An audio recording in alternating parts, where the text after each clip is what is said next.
আজ আমাদের বাইক ট্যাক্সির পেছনে পড়েছে, কালকে দেখবে সুইগি জোম্যাটো যত ডেলিভারি পার্টনার আছে তাদের পেছনে পড়ছে। কদিন বাদে দেখবে আমরা যে বাজার দিয়ে কাঁচা আনাজ টাটকা সবজি কিনি তাদের পেছনেও পড়েছে। কেন? এই যে মলেও সবজি মাছ সব পাওয়া যাচ্ছে। তো গ্রুপ বানাও, তো আমরা সব একসাথে হব, তো ব্যাপারটা ভালো হবে। যাই হোক, তার জন্য আমি একটা গ্রুপ বানিয়েছি, তো সেই গ্রুপের লিঙ্কটাই তোমাদের কাছে শেয়ার করব। তার আগে দুটো তিনটে কথা বলে নিই। আমরা যদি ইয়েলো নাম্বার প্লেট করি, তো আমাদের ইন্স্যুরেন্সের টাকা, যেটা ইন্স্যুরেন্সে আমরা ইন্স্যুরেন্স করাই যে অ্যামাউন্টটা লাগে তার যে বেশি অ্যামাউন্ট লাগবে হলুদ নাম্বার প্লেটে। আর প্রত্যেক 2 বছর অন্তর আমাদের 1200 টাকা করে দিতে হবে। বন্ধুরা, গুড মর্নিং, শুভ সকাল। আড্ডা লাইফস্টাইল চ্যানেলে নতুন ফ্রেশ ব্লগে সবাইকে সুস্বাগতম। তো আমি চিরঞ্জিত, তোমরা জানোই কলকাতার বুকে বাইক ট্যাক্সি চালাই। তো আজকেও বেরিয়ে পড়েছি, চলো দেখা যাক কেমন কি কাজ হয়, আর কোথায় বিপদে পড়ছি না পড়ছি সবই তোমাদের সাথে শেয়ার করব। তোমরা ভিডিওটা দেখতে থাকো। আমি আগে একটা ভিডিও ছেড়েছিলাম, আমাদের ঠেট দেওয়া হচ্ছে হলুদ নাম্বার প্লেট করতে হবে, নাহলে আমাদের তুলে নিয়ে যাবে বা ধরে ধরে কেস দেবে।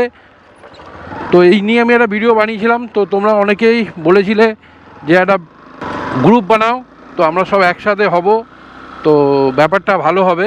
যাই হোক, তার জন্য আমি একটা গ্রুপ বানিয়েছি, তো সেই গ্রুপের লিঙ্কটাই তোমাদের কাছে শেয়ার করব। তার আগে দুটো তিনটে কথা বলে নিই।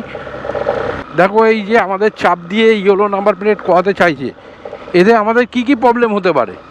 সবচেয়ে বড় প্রবলেম হচ্ছে আমাদের মতো বাইক ট্যাক্সি যারা চালায়, আমাদের যে এই প্রফেশনে অনেকে স্কুল স্টুডেন্ট কলেজ স্টুডেন্ট আছে যারা এই কাজ করে নিজেদের পড়ালেখাটা চালিয়ে যাচ্ছে, প্রবলেমে পড়বে।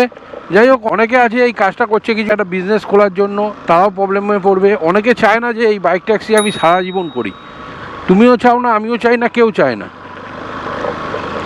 কিছু ছেলেরা আছে যারা এই বাইক ট্যাক্সি করেই জীবনযাপন চালাতে হবে তাদের, তো তাদের কথা বলছি না। আমরা সবাই চাই একটা ভালো চাকরি, কিন্তু আমাদের রাজ্যে চাকরি নেই। তার মধ্যে আমরা বা আমাদের মতো অনেকেই এরকম বাইক ট্যাক্সি চালিয়ে পেট চালাচ্ছি, আমরা সংসার চালাচ্ছি। তো তার মধ্যেও এরকম বাধা। এরা 2 বছর ধরে এরা এরকম চালিয়ে যাচ্ছে যে হলুদ নাম্বার প্লেট করতে হবে, ভাড়া বাড়াতে হবে। অনেক নিয়েই উদ্যোগে নেমেছিল, কিন্তু ভাড়া আর বাড়াতে পারলো না। হলুদ নাম্বারের জন্য পেছনে পড়েছে। আগে তো আমি বলতে চাই, আগে তোমরা ভাড়াটা বাড়াও, তারপর হলুদ নাম্বার প্লেটের কথা পরে হবে। ভাড়া বাড়ছে না, ভাড়া কমে যাচ্ছে, তার মধ্যে আমরা হলুদ নাম্বার প্লেট করব। হলুদ নাম্বার প্লেট করলে আমরা ওই হলুদ নাম্বার প্লেট আর হোয়াইট করতে পারবো না, এটাও একটা সমস্যা আছে। তার মধ্যে আমাদের মধ্যে অনেকজন আছে, ধরো তোমার একটা কারোর চাকরি লেগে গেল, 30,000 টাকা মাইনে, এখন পাচ্ছ না, তো এই বাইক ট্যাক্সি করছো, হয়তো কারোর একটা চাকরি লেগে গেল 30,000 টাকা 40,000 টাকা মাইনে ব্যাঙ্গালোরে, তখন তুমি কি গাড়িটা নিয়ে যেতে পারবে? গাড়িটা নিয়ে যেতে পারবে না। আরও হচ্ছে তোমার, আমরা যদি ইয়েলো নাম্বার প্লেট করি, তো আমাদের ইন্স্যুরেন্সের টাকা, যেটা ইন্স্যুরেন্সে আমরা ইন্স্যুরেন্স করাই যে অ্যামাউন্টটা লাগে তার যে বেশি অ্যামাউন্ট লাগবে হলুদ নাম্বার প্লেটে। আর প্রত্যেক 2 বছর অন্তর আমাদের 1200 টাকা করে দিতে হবে। তো এতেও সমস্যা। কেন আমরা হলুদ নাম্বার প্লেট করব? হলুদ নাম্বার প্লেট করলে আমাদের লাভটা কী হবে? আমাদের আরও ক্ষতি হবে। এই হলুদ নাম্বার প্লেট যদি আমরা করে ফেলি, তাহলে কিন্তু আমাদের আর ভাড়া বাড়বে না, ভাড়া আরও কমাতে থাকবে। যেটা 8 টাকা 9 টাকা আমরা কিলোমিটার পাচ্ছি, সেটা আরও কমে 5 টাকা 6 টাকায় চলে যাবে। কেন? এই কোম্পানিগুলো বুঝতে পারবে যে এদের ইয়েলো নাম্বার প্লেট হয়ে গেছে মানে এরা বাইক ট্যাক্সি চালাতে বাধ্য, ভাড়া খাটতে বাধ্য, তো এরা চাইবেই আরও ভাড়া কমাতে।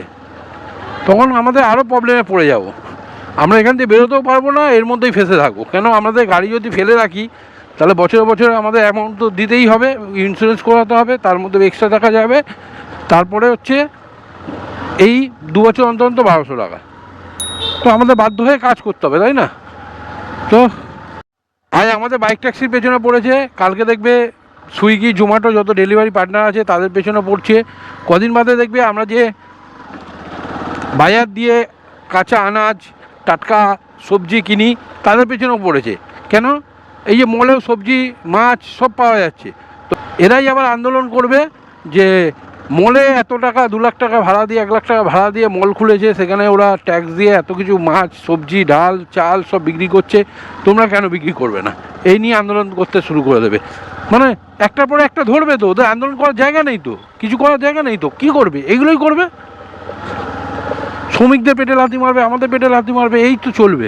তো তোমরাও বলেছিলে এই নিয়ে আমাদের, যাই হোক আমাদের ব্যাপারটা আমাদের বুঝতে হবে। তো তোমরাও বলেছিলে, আমিও হোয়াটসঅ্যাপ খুলেছি একটা, খালি এই হোয়াটসঅ্যাপে যারা সাদা নাম্বারের প্লেটে গাড়ি চালাতে যাও তারাই থেকো, হলুদ নাম্বার প্লেটে করতে চাও তারা এসো না, কেন আমাদের আন্দোলনটা খালি সাদা নাম্বার প্লেটের জন্যই, আমরা সাদা নাম্বারের প্লেটে থেকে কাজ করতে চাই। আর একটা কথা বলে দিচ্ছি, যদি অবশ্যই যদি কোনো দিন সরকার ভেবে, মানে আমাদের কথা ভেবে ভাড়া বাড়িয়ে হলুদ নাম্বার প্লেট করতে বলে, তাহলে আমরা চেষ্টা করব করার। আমরা বারণ করছি না যে করব না, আমাদের পেট্রোলের দাম বাড়ছে, আমাদের টাকা বাড়ছে না, আজ দিয়ে এত বছর ধরে কিন্তু ভাড়া বাড়ছে না, ভাড়া কমে যাচ্ছে, ভাড়া বাড়ছে না, ভাড়া কমে যাচ্ছে।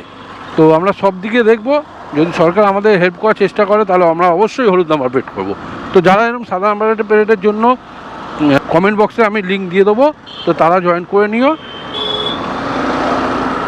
তো চলো, তোমরা অনেক রিকোয়েস্ট করেছিলে একটা গ্রুপ, হ্যাঁ একটা গ্রুপ দরকার, আমরা একতা হওয়া দরকার, আমরা একতা না হলে কিন্তু এইগুলো আরও বাড়াবাড়ি হয়ে যাবে, এই জিনিসগুলো যেগুলো হচ্ছে সেগুলো আরও বাড়বে। তো চলো তাহলে দেখি কারা কারা জয়েন করছো, আমরা সবাই জয়েন করার পর আমরা একটা ডিসকাস করব সবাই মিলে, এবার যেটা সিদ্ধান্ত হবে সেটাই করব আমরা সবাই মিলে। সবাই সাবধানে গাড়ি চালিও, সারাদিনে কিন্তু নাকা চেকিং চলছে, হেলমেট পরে, পেছনে কেউ হেলমেট পরে আছে নাকি সেগুলোও দেখে নিও, আর সব ডকুমেন্টসগুলো ঠিক রেখো, ইন্স্যুরেন্স পলিউশন সব ওকে রেখো। চলো টাটা।